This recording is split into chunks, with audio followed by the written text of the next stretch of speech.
Welcome to the Bearkat Minute, where we take a quick look at what's happening right now in Sam Houston athletics. I'm Ryan Reynolds. Today we start on the court with the Sam Houston State volleyball team. It wasn't easy, but the Bearkats walked out of Johnson Coliseum for the final time in 2018 with a win, sweeping past New Orleans in straight sets on Tuesday. Taking a look at the Bearkat volleyball team, they are on fire as of late. The team has won its last 7 games, adding 3 victories to the win column last week against HBU, Southeastern Louisiana, and Northwestern State. During the win streak, the Cats are 21-6 in their last 27 sets played. But who's been a major contributor to the Cats' most recent play? How about senior Taylor Cunningham? She was named the Southland Conference Offensive Player of the Week Monday for the 4th time this season. The nationally ranked Bearkats will open the season right here at Don Sanders Stadium with a weekend series against Nevada. The first game will be played on Friday at 6:30 p.m. and the Bearkats are ready to play ball. For Cable 7 News, I'm Ryan Reynolds. A full recap of all the highlights and finishes can be found on GoBearkats.com, along with schedules, stats, and scores from all 17 Sam Houston athletic programs. And that's what's happening right now in Sam Houston athletics. Make sure to follow @BearkatVid and @BearkatSports on Twitter for more coverage of Sam Houston athletics.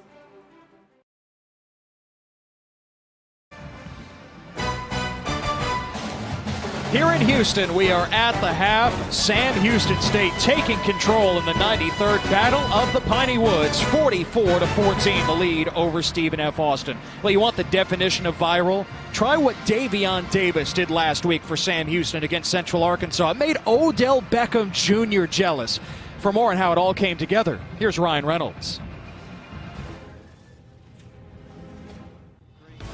With the Bearkats' 34-31 overtime victory versus UCA last week came a SportsCenter #1 play for Davion Davis, and it had a lot of people talking. We'll analyze the play right now. Man, I honestly thought the ball was going to be a little overthrown, so it was either play DB or go up and try to make a play. I only had one hand. Well, I had two, but I just reached out with my right one and just happened to come down with it. I didn't know exactly where we were, but I knew we were inside the 10. It put us in scoring position. I think it was next play, Ty actually scored. So to contribute to my team like that, I'd do it any time. The first thing we're going to look at is this unique formation. The Cats call it the muddle huddle, and it's meant to make the defense off balance. Look at the wall of offensive linemen at the bottom of your screen, and look at how many defenders that draws out to the numbers. Now, this is what Sam Houston wanted. Look at the top of the screen where Davion Davis is left one-on-one with the defensive back and no safety help over the top. Quarterback Ty Brock reads that there's no safety help, and he has a 50-50 ball on the outside with one of the most talented receivers in the nation. So what does he do? He takes the chance and throws it up. Davis goes up and attacks the ball at its highest point and comes down with it.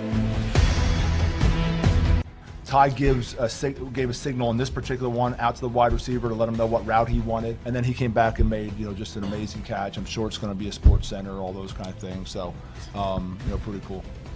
Trailing by 3 in the second quarter, the spectacular catch set the Cats up inside the 3-yard line. On the ensuing play, Brock ran it in from 2 yards out, giving Sam Houston the 7-3 lead. With 27 seconds left in the first half, Brock rushed for his second touchdown of the game, and SHSU never looked back, earning its first Southland Conference win of the season. Ryan Reynolds, ESPN. Well, Davion Davis isn't resting on his laurels. He's got 5 catches for 69 yards and a touchdown here in this first half. Welcome to BSN Breakdown. I'm Ryan Reynolds. The Sam Houston State Bearkats won their 8th straight Battle of the Piney Woods on Saturday with a 54-21 victory over SFA. The Lumberjacks scored 14 of their 21 points in the first quarter before one play completely flipped the script.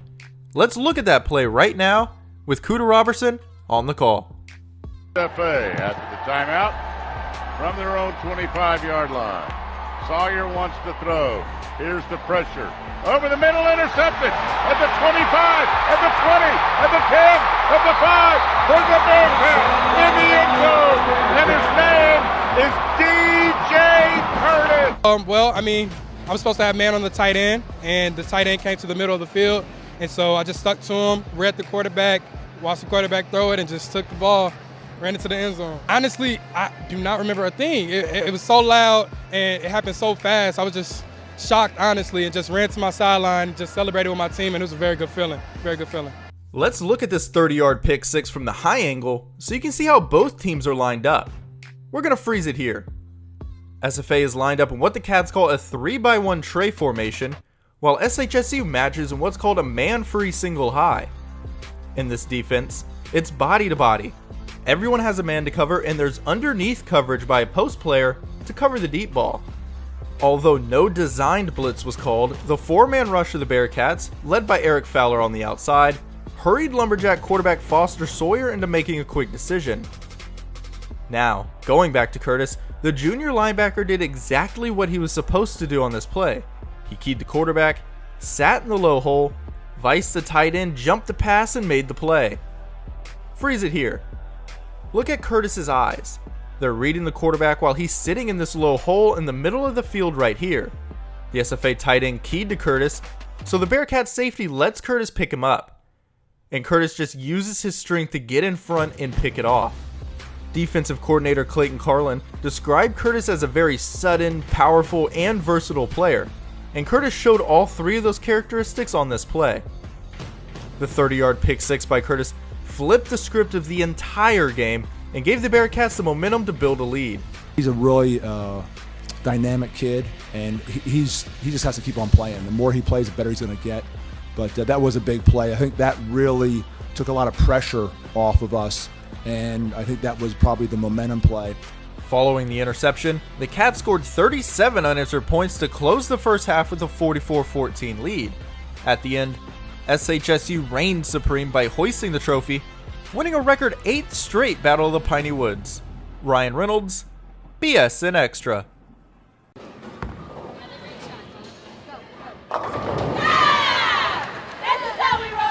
The Bearkat bowling team tried for the school's second national championship at the NCAA tournament, but walked away with the loss in the semifinals on April 15th. Now, Rec Sports is giving other Bearcats a chance to show off their skills in the lanes with a one-day tournament at Huntsville Lanes.